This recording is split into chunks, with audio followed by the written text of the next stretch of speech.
And just to give you an idea, I think Bart's called him Ratatouille either, but his official name is Andrei Rațiu when you go on to Spanish pronunciation site. So this is an interesting one in terms of, and I'll set the scene a bit for people here, Bart. Romanian international, 26 years old, Rayo Vallecano, not a fashionable club. People will argue a right back as well. So I'm intrigued by this player. There's quite a few heavy links, especially coming out of Spain. There was a release clause involved, so we will come to that at the same time. But we'll do what we normally do, Barts, with metrics, minutes, and see how you break him down first of all. So, yeah, as you said, 26. The reason I've started here, people go, oh, he normally, but because he's 26, this is probably right on the cusp, if you like, of a date of signing. Not to say that's not me saying it's a bad guy before I even looked at it. I'm just saying 26 is normally towards the high end of that. Yeah. Like we talk about Zilamendi. Now I would say it's probably gone the other way in terms of our signing. But some of that is his age. Yeah, normally you try and get a midfielder when he's lower down. Same with the fullback. So anyway, I'm just putting it there as it is. Height-wise and the rest is absolutely fine. So there's nothing wrong with him physically that way. If we look at his playing time, which is down at the bottom here, publishes people, this is boring radio. So we are looking over the past few seasons. So he clearly broke in the team where he got his big, Eredivisie to La Segunda division. May not be a big change, but anyway. He got in, he went from 520 minutes to just short of 2,500 minutes. That's a big jump for him. Yeah. He was 23, so you could say it's a bit more of a hardened. He's got some bits and bobs between him. He was with Villarreal in La Liga, and then he clearly went on loan to Eredivisie, and he's come back into Segunda Division. They spent 2 seasons lower down, clocking up some pretty impressive minutes, to be fair. Yeah. Just sort of 3-5 in his second season there. Then he's gone to Rayo Vallecano in 23-24 and clocked up what is to be said probably his second lowest total on record here, which is 630. Yeah. This season, he started 28 games, clocked up just sort of 2,500 minutes. He's got just short of 27.90, or just over 27.90. So that is basically started and finished. You know, all the games he started, he's finished effectively, give or take. So, what does he do? Team success, what he's on the pitch this season is plus 32, which is obviously probably his best period he's had his whole career. Which is something to think about in terms of XG. He's plus 58 when he's on the pitch, right? So the balance between conceding and attacking goes the right way, all right? In terms of what does he do on the ball, again, Segunda Division hasn't got a lot of stats, so it's difficult to get a big trend going on. But touch is obviously improved. We talk about that per 90 to normalise it. He has got more touches this season, given the minutes played. Even in relation to that normalising it, he's spending the same amount roughly in the thirds. Should we say a little bit more in the attacking third than he has previous season? Okay, fair enough. Carries, so that's increased this season by about 10, whereas take-ons has decreased a little bit. So some interesting bits there. In terms of always one that we look out for with defenders is his, actually, no, I've lost it now, but I was trying to look for his aerial duels. There you go. So 36. Yeah. A little bit low, 46 the previous season. So, yeah, it's not a strength of his, should we say. Definitely not a strength of his. In terms of goal and creating actions, so he is 90. Better this season than last, because last season he had nothing, so that's something to think about. When we look at passing in general, he is completing 81% of his passes now per 90 versus 78 last season, so that's improved. He's attempted 52 passes per 90 versus 44 last season. So again, a little bit better in terms of that. And in terms of the assists, he's at 0.11. Again, he's improved from last season because he wasn't doing anything last season, right? So if you start combining those up, and his top level, which we always look at, per 90, XG and XGA, that's gone up to 0.24 versus 0.13 last season. So improvements in the right direction, more minutes, high quality. He's doing bits better, even improving, okay, for fullback. Yeah. Now, let's get into our normal percentiles. This is where I get a little bit, I have a few issues with the player. This is not the way around that we would want a fullback to look. Right?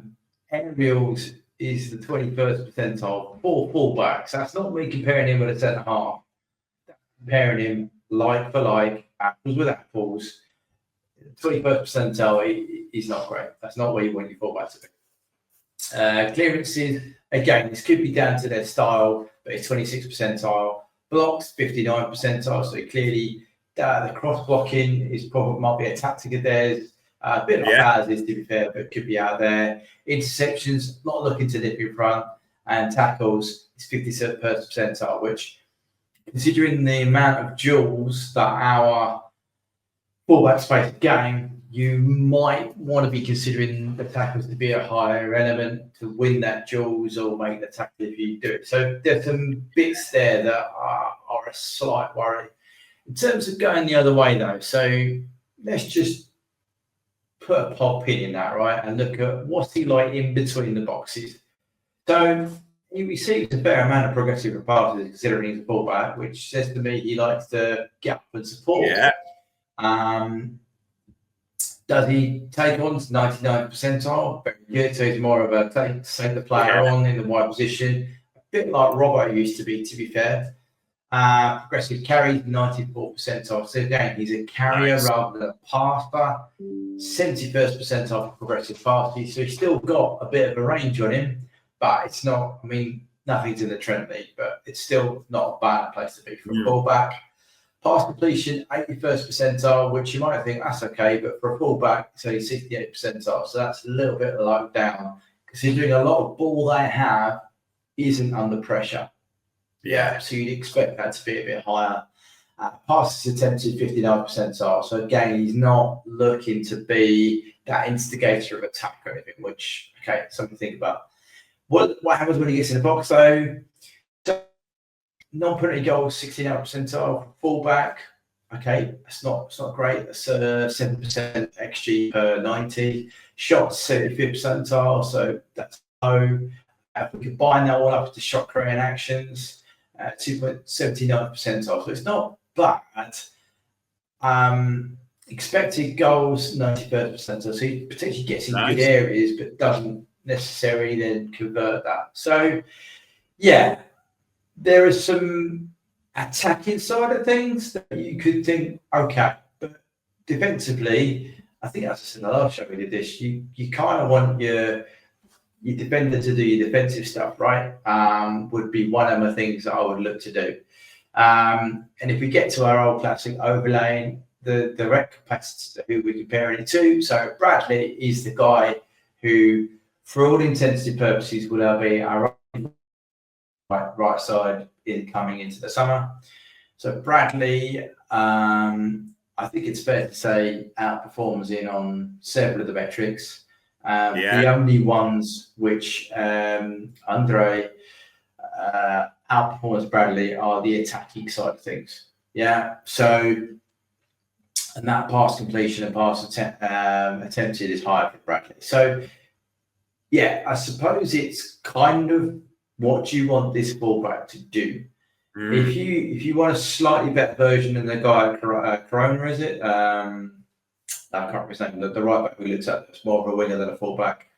That's something to think about. But in terms of the defensive side, he's not any better than currently what we have with Conor Bradley. So his dashboard, He's down this right-hand side. There is not a lot of connections with him. Even if you take it up to second half, it's not that advanced considering some of his metrics suggest that he does get involved. So, yeah, that's something to think about. Is he involved? Potentially, yeah. He's on the ball every other minute, but you'd expect a higher output. So there's things to think about. In terms of where he's involved, he's not. Again, he's involved in some of the good areas, but it's not amazing, okay? Player analysis in this game, he created 11% of the team's EPV. Okay, decent. Pass success of 79. So it drops down a bit. In terms of dual rate, I think it's 57%, which is a little bit, as I said, a little bit low for me. In terms of his wagon wheel for this game, he's bang on the metrics for a fullback. So, yeah, there's some things to consider. Threat, so a quick check. Most of their threat did come down the right, which is his channel, but that could be easily geared over the foot with the player in front of him. Okay, so some things to think about, okay? Defensively, what did he do off the ball? So it's fairly balanced right and left. So that's not to say there's a weakness there. It's showing that he is doing the defensive actions for his part on that part of the game. XG not involved. And I don't think I did take a shot from distance, a 2% chance. So, yeah. Some things attacking wise, I think I've said that line a lot with you, that a lot of the fullbacks we're profiling from the docket are very good going forward, I would suggest, or good going forward. It's more the defensive side, which the data necessarily isn't showing in public available, but there might be some private data that the club has that they're absolutely liking that can take on board. So that's probably where I'm at with this guy. Okay, so a bit to like attacking wise, a fair few defensive questions, as you said. I think blocks was his highest in the 59th percentile there. Couple of things I just want to put, because I'm not giving you all the detail, to be fair. His successful take-ons is in the 99th percentile, and his progressive carries are in the 94th percentile. So he does go past people. There's no doubts about that. The two elements I've not given to you, Barts, which I want to put to you, because Rayo Vallecano are doing very well. They're sort of high mid-table, which is a big achievement for them in La Liga when you look at the quality and the size of the club. Two things I want to see if they change or move the needle a little bit for you. I think you'll like these, but we'll see how much they move it. We'll go to fee first of all, because it's not the ultimate kicker. If I told you the fee, the release clause for this player is £20 million. That's the first thing I'm going to put into your consideration. The second consideration, I know you love physical stats and you can sometimes get them. We've managed to get them for this player. An average, or the top speed this season clocked, and get ready for this, 35.6 kmh. So I would suggest to you, it's a low, obviously there's a few question marks, but with a low release clause of 20 million, and the fact he is effing rapid, does that change anything for you at all?